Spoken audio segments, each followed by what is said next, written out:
always knew dating Julian meant stepping into a world of shadows. As the heir to the enigmatic Devereaux family, he carried a legacy I barely understood. Old money, older secrets, and 2 bodyguards who shadowed his every move.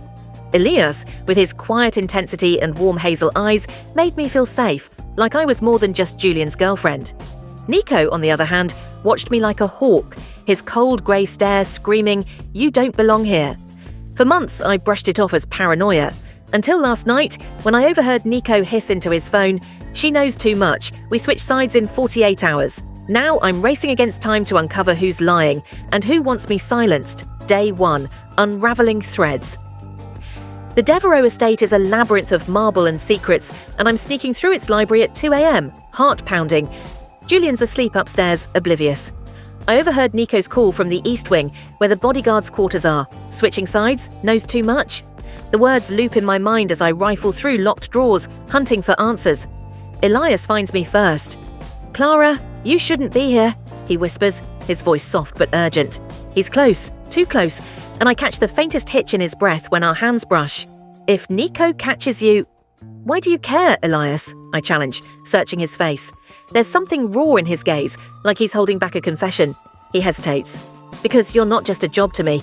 Before I can press him, footsteps echo. We duck behind a bookshelf as Nico stalks past, muttering about the files. My stomach twists. What files? Flashback. 3 months ago, I found a burner phone in Julian's car. It buzzed with a single text. "Keep her close, but don't trust her." I thought it was a prank. Now I'm not so sure. Day 2, cracks in the facade. By morning, I'm a wreck, but I play the part of the doting girlfriend at Julian's charity gala. Nico's watching me, his smirk sharp enough to cut glass. "Stay in your lane, Clara," he murmurs when Julian steps away. "Curiosity gets people hurt." I force a smile. Is that a threat? It's a warning. His eyes flicker to Elias, who's across the room, watching us. There's a tension between them I've never noticed before, like they're playing a game I don't understand.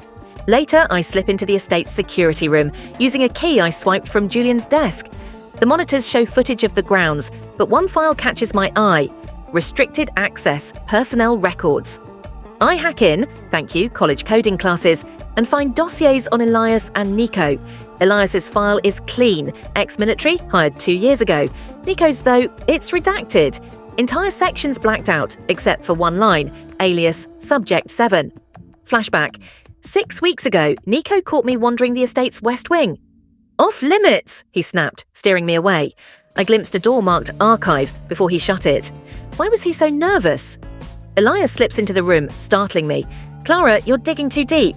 His voice is low, almost pleading. "Nico's dangerous, but he's not the only one you should worry about." "Then tell me the truth," I demand. "Who's switching sides? And why does Nico think I know too much?" Elias steps closer, his hand grazing my arm. "I want to protect you, but I can't. Not if you keep pushing." His eyes search mine, and for a moment, I think he might kiss me. Instead, he pulls back. "Check the archive, but be careful. The final hours, the truth." Unravels, it's 3 a.m. on the second night, and I'm in the West Wing, picking the archive's lock. Inside, I find a safe with a single folder, Project Sentinel. It details a covert operation to protect the Devereaux heir, but it's not Julian's name on the file, it's Elias. He's the real heir, hidden in plain sight as a bodyguard to avoid assassination attempts. Julian? A decoy, groomed to distract enemies. Nico, aka Subject 7, is a double agent, hired by an unknown rival to eliminate Elias. And now me, because I'm too close to the truth. My blood runs cold as footsteps approach. It's Nico, gun in hand. "You're smarter than I thought," he sneers. "Too bad it won't save you." Before he can act, Elias bursts in, tackling Nico. They fight, and I grab a heavy bookend, slamming it into Nico's shoulder. He collapses, groaning. Elias ties him up, then turns to me, breathing hard. "I wanted to tell you," he says, "but I couldn't risk it. Not until I knew you were safe." "Safe?" I laugh bitterly. "You're not a bodyguard, Elias. You're the heir. And Julian doesn't know," Elias admits. "He thinks he's the heir. It's the only way to protect him." My world tilts. The man I've been dating is a lie, and the one I've been falling for is the truth. But there's no time to process. Nico's phone buzzes, a message from his employer. Eliminate them both. Now Elias grabs my hand. We have to run, together. Day 4.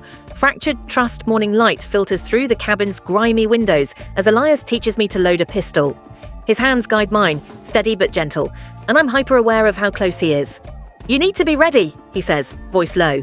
"If they find us, hesitation will get you killed." I nod, but my mind's elsewhere. Last night, I found a hidden compartment in his bag, passports with different names, cash, and a photo of a younger Elias with a woman who looks eerily like me.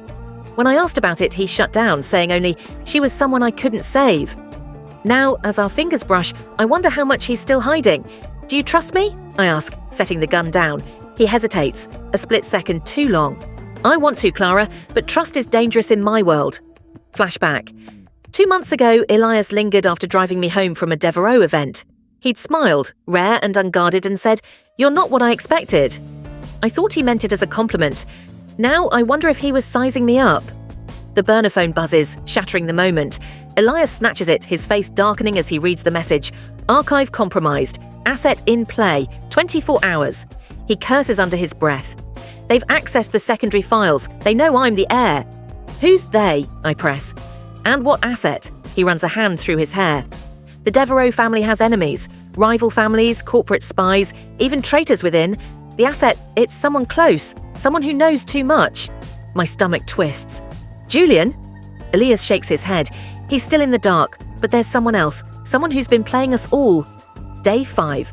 The trap Elias insists we move. We trek through the forest to a new safe house, a rundown motel on the edge of nowhere.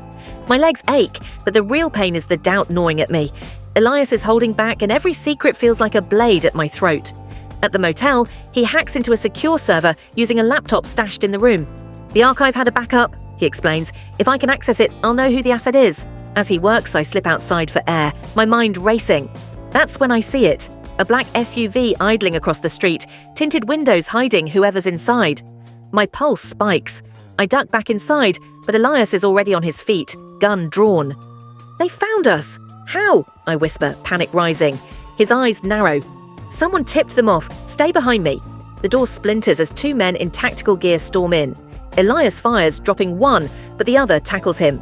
I grab a lamp and smash it over the attacker's head, giving Elias time to pin him. "Who sent you?" Elias snarls, pressing the gun to the man's temple. The man laughs, blood trickling from his lip. "You're already dead, Devereaux. She made sure of it." "She?" My blood runs cold. Elias glances at me, and for a moment, I see doubt in his eyes. Does he think I'm the traitor? Before we can interrogate further, the man bites down hard. Cyanide, I realize too late. He's dead in seconds. Elias grabs my arm. "We're leaving, now, the final hour, the true betrayer. We're back in the woods, hiding in a cave Elias scouted days ago. He's finally cracked the archive backup, and the truth spills out like poison. The asset isn't me, Julian, or even Nico. It's Marissa Devereaux, Julian's mother, the family matriarch. She's been orchestrating everything, using Julian as a decoy to protect Elias, while secretly selling family secrets to a rival faction. Nico was her enforcer, but when he failed, she activated her backup plan, framing me as the threat to flush Elias out. She knew I'd protect you," Elias says, his voice raw. "She used you to get to me." Flashback. At a Devereaux gala, Marissa pulled me aside, her smile too sharp. "You're good for Julian," she'd said, "but be careful, this family chews up outsiders." I thought she was warning me. She was setting me up. "Why?" I ask, my voice shaking. "Why betray her own son?" "Power," Elias says. "She wants control of the family, and I'm the last obstacle. The photo in my bag. It was my sister Clara. Marissa let her die to protect the family's secrets. She'll do the same to us." Headlights flash outside the cave. We freeze. It's Marissa's men closing in. Elias hands me the pistol. "You ready?" I nod, gripping the gun. "For you? Always." The fight is brutal. Elias takes down 2 men, but a third grazes his shoulder with a bullet. I fire, my shot wild but enough to scare the attacker off. We stumble deeper into the cave, Elias bleeding but alive. As we catch our breath, he pulls me close, his lips brushing my forehead. "I trust you, Clara," he whispers. "I should have said it sooner.